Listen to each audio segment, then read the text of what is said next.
बिस्मिल्लाहिर्रहमानिर्रहीम। अस्सलाम वालेकुम नाज़रीन, आप यूट्यूब चैनल देख रहे हैं। मैं इमरान ख़ान हूँ। एक मरतबा फिर ये तात्तुल आ गया बीच में और वजह एक मरतबा फिर मेरी गिरफ़्तारी। पिछले 2 साल से कम अरसे में मेरी 7 गिरफ़्तारियाँ हुई हैं और लंबे अरसे तक मैंने गिरफ़्तारी और तकालीफ़ को बर्दाश्त किया है। लेकिन इसके बावजूद एक मरतबा फिर आपके सामने मौजूद हूँ और अपनी बात आपके सामने रख रहा हूँ। जो ख़बरें हैं वो आपके साथ शेयर करूँगा और जो फैक्ट्स हैं वो आपके सामने रखूँगा और जो हक़ाइक़ हैं वो आपके साथ वो बांट लेंगे हम, क्योंकि जो इन्फॉर्मेशन आती है वो रुकती तो नहीं है। क्योंकि ये इन्फॉर्मेशन का दौर है, सोशल मीडिया का दौर है, इसके अंदर इन्फॉर्मेशन रुक नहीं सकती, बार बार कोशिश की जाती है। अभी लास्ट टाइम ये हुआ कि 22 तारीख की रात को मैं अपने घर पे ही मौजूद था। इससे पहले PMLN ने एक प्रोपेगेंडा चलाया था। मुस्लिम लीग नून के अकाउंट थे, उसमें कुछ मुस्लिम लीग नून के बहुत हमायत याफ्ता दानिश्वर टाइप लोग भी मौजूद थे और उन्होंने कुछ ऐसा ट्रेंड चलाया कि मैंने कुछ ऐसा किया है जिससे कादी फ़ायद ईसा साहब जो चीफ़ जस्टिस हैं पाकिस्तान के, उनकी जान को ख़तरा है। हालांकि ऐसा कुछ हुआ नहीं था, मैंने अपने से कोई मौक़िफ़ भी नहीं दिया था, कुछ भी नहीं मौक़िफ़ दिया था, लेकिन जानबूझ के ये ट्रेंड चलाया गया। और बाद में जिन लोगों ने मुझे उठाया घर से, उन्होंने जब इस बारे में मेरे से पूछा तो मैंने उनसे पूछा, बताओ मैंने क्या कहा है, दिखाओ कोई एक जुमला, कोई एक लिखी हुई चीज़, कोई मेरी बोली हुई चीज़। तो उनके पास कुछ नहीं था सवाए इसके कि पूरे मुल्क में शोर मचा हुआ है। वो एक प्रोपेगेंडा चलाया गया एक पॉलिटिकल पार्टी PMLN की जानिब से और उस प्रोपेगेंडा को बेस बनाकर मेरे घर के ऊपर एक छापा मारा गया और दर्जनों की तादाद में जो है वो पुलिस वाले मेरे घर के अंदर दाखिल हो गए। मैंने उनको गिरफ़्तारी दे दी थी और मैंने उनसे कहा था कि आप मेरे घर के अंदर ना जाएँ और मुझे वारंट दिखाएँ, तो उनके पास वारंट मौजूद नहीं थे। यानी मेरे घर के अंदर दंदनाते हुए पुलिस वाले और एंटी करप्शन वाले दाखिल हुए, उनके पास कोई वारंट नहीं थे, वो मेरे घर के अंदर तक दाखिल हुए, मेरे घर वालों को हरासा किया बाद में। और मुझे वापस आने के बाद पता चला कि मेरे एक बच्चे की तबीयत भी ख़राब हो गई थी उनकी इस हरकत की वजह से। बहरहाल ये हम बार बार फेस कर रहे हैं, लगातार फेस कर रहे हैं, हरासमेंट कंटिन्यूसली हो रही है। और फिर मुझे गिरफ़्तार करके ले गए। पहले मेरे ऊपर केस बना दिया कोई एंटी करप्शन का, मेरे वालिद साहब पे भी बना दिया। तो अदालत के अंदर जो है वो जिस तरह उनका केस नॉकआउट हुआ वो पूरी दुनिया ने देखा। जितने लोग वहाँ थे उन्होंने रिपोर्ट किया कि बगलों में झांक रहे थे और जवाब किसी बात का नहीं था।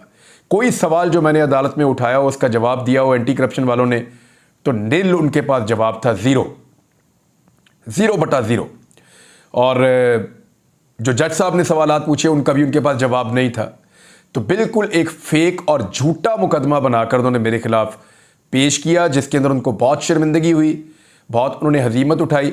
मेरे घर से मेरे सारे मोबाइल टेलीफोन्स गैजेट सारे उठाकर ले गए, रिकॉर्डिंग का सामान। फिर मेरी जो गन्स थी सिक्योरिटी गार्ड्स के पास वो भी छीन कर ले गए। और बाद में ये सारा सामान जो है वो मैंने कल के दिन में हासिल किया वापस। इतने लंबे अरसे के बाद वो मुझे सामान मिला है, हालांकि हम बार बार लिखते रहे लेकिन वो मिल नहीं रहा था। तो कल जो है वो हमने कोशिश की दोबारा एक मरतबा फिर और अपना सामान हासिल किया कानूनी तरीके से। अब मामला ये है, पहले तो करप्शन का केस बनाया, वो साबित नहीं हुआ, तो फिर मेरे ऊपर डाल दिया कि मैंने कोई पानी की बोतलों के अंदर बम बना बना के पुलिस वालों को ना सिर्फ मारे हैं बल्कि लोगों को भी दिए हैं कि मारो पुलिस वालों को। यानी मैं वहाँ पे बम बना रहा था और बम बना बना के पुलिस वालों को और दीगर जो लॉ इन्फोर्समेंट के लोग हैं उनको बमों के साथ मार रहा था और डंडों के साथ मार रहा था। और अदालत में क्लेम ये किया गया कि मैंने कहीं पे कोई चीज़ें बरामद भी करवा दी हैं। मैंने तो जज साहब के सामने ही पूछा, वो जो प्रोसिक्यूशन की टीम थी, मैंने कहा आपने मरना नहीं है, वो अल्लाह को जवाब नहीं देना आपने जाके। यानी ये कैसे हो सकता है कि आप यहाँ अदालत में खड़े होकर, इस जगह पे सच बोलना होता है, झूठी गवाही नहीं देनी होती, आप यहाँ पे खड़े होकर कह रहे हैं कि मैंने बम मारे हैं और मैंने कुछ डंडे बरामद करवा दिए और चीज़ें आपने मेरे से बरामद भी कर ली हैं। How is it possible? मुझे तो जब गिरफ्तार किया गया इस केस के अंदर तो मेरे से एक लफ्ज़ भी इस दहशतगर्दी के बारे में या इस लड़ाई के बारे में पूछा ही नहीं गया। बहरहाल ये सारे झूठे मुकदमा थे, इनका जो अंजाम होना था, इससे पहले भी जो अंजाम होना था वही हुआ और अभी भी इन केसेस का जो अंजाम होना है वो सबके सामने है और जो इन केसेस की दुर्गत बनी है वो भी आपके सामने है। लेकिन ये सारा कुछ हो क्यों रहा है? मुझे ऐसा महसूस हुआ कि ये सारा कुछ इसलिए हुआ कि एक नई हुकूमत बन रही है और एक ऐसी हुकूमत बन रही है जिसके पास अवाम का मैंडेट नहीं है। ये मैं नहीं कह रहा, पूरी दुनिया कह रही है। मैं नहीं कह रहा, पाकिस्तान के तमाम सहाफ़ी, चाहे वो PMLN के कैंप में हो, यानी कई ऐसे सहाफ़ी हैं जो PMLN को, नवाज शरीफ को, शहबाज शरीफ को बहुत पसंद करते हैं, लेकिन वो भी अपने मुंह से कहते हैं कि बदतरीन धांधली की गई है PMLN की हुकूमत बनाने के लिए। ऐसे सहाफ़ी जो पसंद करते हैं, इमरान खान के मुखालिफ हैं, वो भी ये कह रहे हैं कि इमरान खान के साथ बहुत बुरा सलूक हुआ इस इलेक्शन में और उनका जीता हुआ इलेक्शन उनको हरवा दिया गया। तहरीक इंसाफ का क्लेम है कि 180 नशिस्तें, और मैंने 8 तारीख की रात को जो वीलॉग किया था 11 से 12 बजे के दौरान आपने वो देखा था, उसमें मैंने ये कह दिया था 8 फरवरी की रात को, और आपको बता दिया था कि 179 इतनी नशिस्तों पे पाकिस्तान तहरीक इंसाफ आगे चल रही है। अब तहरीक इंसाफ का क्लेम है कि 180 या इससे ज़्यादा नशिस्तों पर वो जीत रहे थे और उनके पास 2/3 अक्सरियत बड़ी आसानी के साथ मौजूद थी। तो तहरीक इंसाफ की 2/3 अक्सरियत उनके बकौल छीन ली गई, और ये जो अक्सरियत है इसको सादा अक्सरियत में कन्वर्ट करके पीपल्स पार्टी में, PMLN में और बाकी जमातों में ये सीटें बांट दी गई। फजलुर रहमान साहब को इन सीटों में हिस्सा नहीं मिला। जब फजलुर रहमान साहब को उतना बड़ा हिस्सा नहीं मिल रहा जो वो एक्सपेक्ट कर रहे थे, तो उनका जो फ्रस्ट्रेशन है या गुस्सा है वो आपको आजकल दिखाई दे रहा है। वो गिले शिकवे भी कर रहे हैं, इदारों से कर रहे हैं, निज़ाम से कर रहे हैं, और बार बार वो ये कह रहे हैं कि उनके साथ ज़्यादती हुई है और वो इस धांधली को तस्लीम नहीं करेंगे। ये जनाब फजलुर रहमान साहब कह रहे हैं। अब हुकूमत जब बन रही थी तो मुझे ऐसा लगा कि आवाज़ों को दबाने के लिए मुझे उठाया गया, और भी सहाफ़ियों को गिरफ्तार किया गया। इस्लामाबाद में गिरफ्तारी हुई, बाकी सहाफ़ियों को हरासा किया गया, थ्रेट किया गया। सहाफ़ी बार बार इसके बारे में बताते रहे। तो एक तो मैं शुक्रिया अदा करना चाहता हूँ तमाम सहाफ़ियों का, ख़ास तौर पे जिन लोगों ने आवाज़ उठाई पूरे पाकिस्तान के अंदर, और बिलखुसूस उन सहाफ़ियों का जो मेरे लिए अदालतों में आए, ख़ास तौर पे कोर्ट रिपोर्टर्स, करंट अफेयर्स के एंकर्स और ऐसे एंकर्स जो इंफोटेनमेंट के प्रोग्राम्स करते हैं, वो भी हमारे बहुत अच्छे दोस्त हैं, वो भी आए। जो लोग सोशल मीडिया के ऊपर अपने वीलॉग्स करते हैं, प्रोग्राम्स करते हैं, वो भी आए। तो मैं तमाम सहाफ़ियों का दिल की गहराइयों से शुक्रिया अदा करता हूँ कि वो इस मुश्किल वक्त में आवाज़ बने, कि सहाफ़ियों को बंद करना, उनकी आवाज़ें दबाना ये दुरुस्त इक़दाम नहीं है। अब धांधली की बात खाली मैं तो नहीं कर रहा, पाकिस्तान के हर शहर की गली कूचे की दीवारों पे लिखा हुआ है कि जीता कौन है, यानी जो शिकस्त है ये लफ्ज़ पाकिस्तान में सामने दीवार के ऊपर लिखा हुआ है, पत्थर पे लकीर लिखी हुई है कि कौन सी पॉलिटिकल पार्टी पाकिस्तान में इलेक्शन जीती है। बच्चे बच्चे से आप पूछ लें, गली गली, मोहल्ले मोहल्ले के अंदर, हर शहर के अंदर, हर कस्बे के अंदर, हर गांव के अंदर हर बंदा आपको बताएगा कि ये इलेक्शन इमरान खान की पार्टी जीती है या इमरान खान के हमायत याफ्ता उम्मीदवार जीते हैं। लेकिन साथ ही आपको वो ये बताएंगे कि उसके बाद एक धांधली हुई, फॉर्म 45 के बजाय फॉर्म 47 जारी किए गए जो फॉर्म 45 के मुताबिक नहीं थे, और फॉर्म 47 की जो पर्ची है उसके ऊपर शहबाज शरीफ को वफाक में और मरियम नवाज़ को पंजाब में हुकूमत दे दी गई। मैंने आपको एक खबर दी थी और मैंने आपसे कहा था कि बहुत बदमज़ा होने वाले हैं नवाज़ शरीफ। नवाज़ शरीफ के लिए अच्छी खबर नहीं है, नवाज़ शरीफ को इक़्तिदार नहीं मिलेगा, और वो खबर सच साबित हुई और आप सारे इस बात के गवाह हैं। अब मैं आपको बताता हूँ, सिर्फ चंद महीनों की मौजें हैं और उसके बाद इस हुकूमत के साथ जो होनी है वो सारा तमाशा आप भी देखेंगे। किस बुनियाद पे मैं ये बात कह रहा हूँ, आने वाले वीलॉग्स में वो सारी बुनियादें मैं आपके सामने रखूँगा, लेकिन आज कुछ अहम चीज़ें हैं वो आपके साथ मैं शेयर कर देता हूँ। सबसे पहली चीज़ ये है कि साइफर का मुकदमा, मैंने आपसे अर्ज़ किया था जब ये मुकदमा तीनों, एक साइफर का था, एक इद्दत में निकाह का था और एक तोशा खाना का था, जिस उजलत के अंदर एक हफ्ते के अंदर अंदर ये सारे मुकदमात के फैसले सुनाए गए और जिस तरीके से रात के टाइम पे अदालतें लगाई गई, जिस तरीके से हक ही नहीं दिया गया इमरान खान साहब के या शाह महमूद कुरैशी साहब के वकला को कि वो वहाँ पे दलाइल दें या वहाँ पे जरा करें। तो जब ये सारी चीज़ें ख़त्म हो रही थी तो मैं आपको कह रहा था कि इन ट्रायल्स के अंदर जानबूझकर ऐसी गलतियाँ मुझे दिखाई दे रही हैं जिनका फ़ायदा आने वाले दिनों में इमरान खान को या शाह महमूद कुरैशी को होगा, और अगली स्टेज के अंदर जो अदालतों के अंदर ये केसेस जाएंगे तो ये उड़ जाएंगे केसेस, इनकी कोई हैसियत नहीं रहेगी। अब इस्लामाबाद के अंदर ये केस लगा है, इसके कुछ फैक्ट्स हैं जो मैं आपके साथ शेयर कर देता हूँ साइफर वाले मुकदमे के। और इस केस के अंदर इस्लामाबाद हाई कोर्ट के जो चीफ जस्टिस हैं वो इस केस को सुन रहे हैं। हालांकि वो पाकिस्तान तहरीक इंसाफ के हवाले से ये बार बार हैरत का इजहार किया जाता है कि तहरीक इंसाफ के हर मुकदमे में कादी फ़ायद ईसा साहब जो सुप्रीम कोर्ट ऑफ पाकिस्तान के चीफ जस्टिस हैं वो क्यों केसेस सुनते हैं। हालांकि PTI के लोगों को ये लगता है कि शायद कादी फ़ायद ईसा साहब जो भी फैसला देते हैं वो पाकिस्तान तहरीक इंसाफ के ख़िलाफ़ ही जाता है, चाहे वो बल्ला वापस लेने का फ़ैसला हो। यानी पेशावर हाई कोर्ट ने कह दिया था कि बल्ले का निशान तहरीक इंसाफ का हक है, लेकिन वो हक जो है वो वापस हो गया जब कादी फ़ायद ईसा साहब की अदालत में ये केस गया, और बल्ले का निशान वापस होने का आज नतीजा ये है कि एक हॉर्स ट्रेडिंग का बहुत बड़ा बाजार खुला। पाकिस्तान तहरीक इंसाफ को लोगों ने वोट तो उसी तरह दिया, रिएक्शन में आके शायद ज़्यादा दिया, निशान ढूंढ ढूंढ के लोगों ने ठप्पे लगाए, लेकिन जो उनकी नशिस्तें हैं, जो ख़वातीन की नशिस्तें हैं, जो ऐसी नशिस्तें हैं जो जीत के तनासुब से मिलती हैं, यानी ख़वातीन की नशिस्तें हो गई, अक़लियतों की नशिस्तें हो गई, वो पाकिस्तान तहरीक इंसाफ से छिन गई हैं। अब वो तहरीक इंसाफ को नहीं मिल रही, या सुन्नी इत्तेहाद कौंसिल जिनको उन्होंने ज्वाइन किया है वहाँ पे नहीं मिल रही, लेकिन वो सीटें हारने वाली जमातों को मिल रही हैं, यानी पीपल्स पार्टी को, PMLN को और फजलुर रहमान साहब को और बाकी जमातों को वो सीटें बांटी जा रही हैं। ये नज़ीर हमने माजी में कभी नहीं देखी। यानी जहाँ पे एक पॉलिटिकल पार्टी को शिकस्त हुई है तो शिकस्त होने के बावजूद उनको मखसूस नशिस्तें मिल जाएंगी, ये कैसे हो सकता है? यानी लोगों ने उनको रिजेक्ट किया, इसकी बुनियाद पे उनको मखसूस नशिस्तें दे दी जाएं, ये कहाँ का इंसाफ है? लोगों ने जिस पार्टी को रिजेक्ट नहीं किया और उस पार्टी को वोट दिया, उसकी मखसूस नशिस्तें छीन कर लोगों ने जिस पार्टी को रिजेक्ट किया उसको दे दी जाएं। अब इसके पीछे भी एक खेल है। मैं जो कोर्ट रिपोर्टर्स हैं इस्लामाबाद के, बड़े सीनियर जर्नलिस्ट हैं, जिनमें सदीक जान एक बहुत बड़ा नाम है, साकिब बशीर साहब हैं, कुछ और दोस्त हैं, उनसे जब बात होती है तो बड़ा क्लियरली बता रहे हैं कि उनको ये दिखाई दे रहा है कि 224 का नंबर पूरा करने की कोशिश की जा रही है, कि किसी तरह भी शहबाज शरीफ के पास 224 का नंबर होना चाहिए, 2/3 अक्सरियत, क्योंकि कुछ ऐसे कवानीन हैं जिनके ऊपर कानून साजी होनी है, कुछ ऐसी चीज़ें हैं जिनके ऊपर कानून साजी की जाएगी, और वो 224 का नंबर होना ज़रूरी है। उसमें एक चीज़ ये भी कही जा रही है कि कादी फ़ायद ईसा साहब को एक्सटेंशन मुबज्जना तौर पे मिल सकती है, जिसके बाद वो एक लंबे अरसे तक के लिए चीफ जस्टिस ऑफ पाकिस्तान के ओहदे के ऊपर बराजबान रहेंगे। लेकिन कादी फ़ायद ईसा साहब रहते हैं तो फिर हालात PTI के लिए क्या होंगे वो आप अंदाज़ा कर सकते हैं, क्योंकि इससे पहले उनके तमाम फैसले पाकिस्तान तहरीक इंसाफ के लिए मुश्किलात ही पैदा करते चले आए हैं।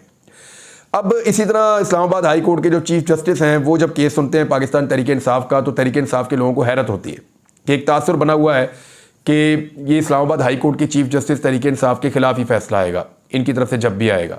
इससे पहले ऐसी कुछ मिसालें मौजूद भी हैं, तो वो भी इस केस को सुन रहे हैं। साइफर वाला केस उनके पास आया, लेकिन केस में इतनी बड़ी बड़ी गलतियाँ हैं जो पॉइंट आउट हुई हैं, बहुत सारी चीज़ें हैं, आपने बहुत सारी चीज़ें आप तक पहुँच भी गई होंगी। मैं सीधा चीज़ें आपको बता देता हूँ। सलमान सफदर साहब जो हैं वो वकील हैं पाकिस्तान तहरीक इंसाफ के बानी इमरान खान साहब के, और इनके अलावा जो है वो शाह महमूद कुरैशी साहब जो हैं, उनके ऊपर भी यही केस है। इस केस की जब समाअत हुई तो उन्होंने कहा जी 5 अक्टूबर 2022 को एक इंक्वायरी शुरू होती है इस केस से मुताल्लिक। ये सलमान सफदर साहब अदालत को बता रहे हैं। उन्होंने कहा कि इस हवाले से, इस इंक्वायरी के हवाले से कोई दस्तावेज़ात अदालती रिकॉर्ड पर नहीं है। ये बहुत अहम नुक्ता है। फिर उन्होंने कहा कि अगर ये दस्तावेज़ ही रिकॉर्ड पर नहीं है तो केस की बुनियाद ही नहीं है, केस तो ख़त्म हो गया, शुरू होने से पहले ही केस ख़त्म हो जाएगा। और ये बड़ा अहम नुक्ता है, जिस चीज़ की बुनियाद के ऊपर ये सारा केस खड़ा किया गया वो बुनियाद ही मौजूद नहीं है अदालती रिकॉर्ड के अंदर। फिर तफ्तीशी अफसर ने अपने बयान में यह बताया कि 5 अक्टूबर को इंक्वायरी DG FIA की हदायत पर शुरू हुई। DG FIA ने अगर हदायत दी है तो उनका बयान रिकॉर्ड होना चाहिए था, और वो इस केस में गवाह भी नहीं बने। ये भी एक बड़ा अहम नुक्ता है। साथ उन्होंने कहा इंक्वायरी कंप्लेंट दायर होने से पहले शुरू हुई, यानी एक तरफ अभी तक कंप्लेंट दायर नहीं हुई, शिकायत दर्ज होने से पहले ही इंक्वायरी शुरू हो गई। इस तरह तो पूरा का पूरा स्ट्रक्चर ही तबाह हो गया इस मुकदमे का। यह है जी पाकिस्तान तहरीक इंसाफ के केस का एक हिस्सा। दूसरा हिस्सा इसका यह कहता है कि जिस उजलत के अंदर यह ट्रायल हुआ यह बहुत अजीब है।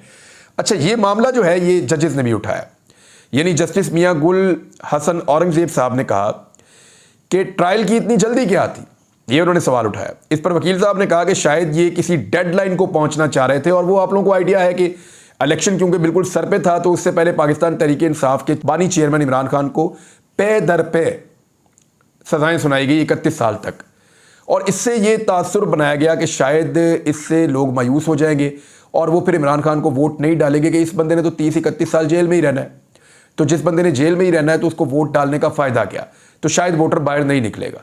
लेकिन ये फार्मूला काम नहीं किया, लोगों ने हैरान परेशान कर दिया 8 फरवरी को। और शिकस्त जो है, जैसे मैंने पहले आपको कहा कि पाकिस्तान में हर दरो दीवार के ऊपर शिकस्त को लिख दिया पाकिस्तानियों ने। जिसने आज पढ़ना है आज पढ़ ले, जिसने कल पढ़ना है कल पढ़ ले, जिसने 1 साल के बाद पढ़ना है वो 1 साल के बाद पढ़ दे। लेकिन 6 महीने मैं आपको बता रहा हूँ वो एक ऐसा टाइम है कि उसके बीच में बहुत सारी चीज़ें बदलेगी। जैसे नवाज शरीफ बहुत बदमज़ा हुए थे, अभी और बहुत सारे लोग बदमज़ा होने वाले हैं। अब आ जाएं इस बात के ऊपर कि अदालत ने किस तरीके से सरकारी वकला को मुकर्रर किया इमरान खान के बिहाफ पे और शाह महमूद कुरैशी के बिहाफ पे, और किस तरीके से जल्दी जल्दी नोटिस और डेडलाइंस जारी की, और वो नोटिस जो है वो ऊपर नीचे जारी कर दिया आधे आधे घंटे के वक्फे के अंदर। ये वकला ने सारी चीज़ें आज रखी हैं अदालत के सामने। तो मैंने आपसे कहा था कि चाहे वो तोशा खाना का ट्रायल है, चाहे वो साइफर का ट्रायल है, अब ये साइफर वाला ट्रायल जो है इसको लाइव टीवी पे दिखाना चाहिए। आज कुछ साफ़ी ये कह रहे थे, वो कह रहे थे अदालतों में आज हमने जो मनाजिर देखे हैं ना इमरान साहब, इसको तो टीवी के ऊपर लाइव दिखाना चाहिए ताकि पाकिस्तानियों को पता चले कि कानून के साथ कैसा भोंडा मजाक हुआ है साइफर के ट्रायल में, और इतनी गलतियां हैं उसके अंदर कि ये टिक ही नहीं पाएगा अदालत में। अब डिपेंड करता है कि अदालत कितनी जल्दी और कैसा इंसाफ फराहम करती है। इसी तरह जो तोशा खाना केस है वो भी नहीं ठहर पाएगा, और इद्दत में निकाह वाला केस तो वैसे ही मज़ायका खेज है, वो भी उड़ जाएगा। अगर ये मुकदमात ख़त्म हो जाते हैं तो इमरान खान साहब को आज़ादी मिलना यकीनी हो जाएगा, क्योंकि कल भी वो 2 मुकदमात में से निकल गए हैं इमरान खान साहब। जो उनके ऊपर मुकदमात बनाए गए थे कोई तशद्दुद के और दीगर चीज़ों के, उसमें से इमरान खान साहब कल भी बरी हुए हैं। तो इस तरह वो चीज़ों में से निकलते चले जा रहे हैं। अगर ये मुकदमात ख़त्म हो जाते हैं आला अदलिया से, तो उसके बाद इमरान खान साहब की आज़ादी के रास्ते की रुकावटें दूर हो जाएंगी। कुछ और खबरें भी हैं जिनमें हसन और हुसैन नवाज साहब के मुकदमात जो हैं वो एकदम ही छूमंतर हो गए। यानी जो लोग 7 साल से उनके मुकदमात ख़त्म नहीं होते वो 7 घंटे के अंदर ख़त्म हो गए, वो वापस आए और आके छा गए। यानी हैरत होती है पाकिस्तान के निज़ाम के ऊपर कि अगर वो किसी को इंसाफ देने पे तुल जाए निज़ाम, तो इतनी स्पीड में इंसाफ देता है कि इंसाफ भी हैरान हो जाता है।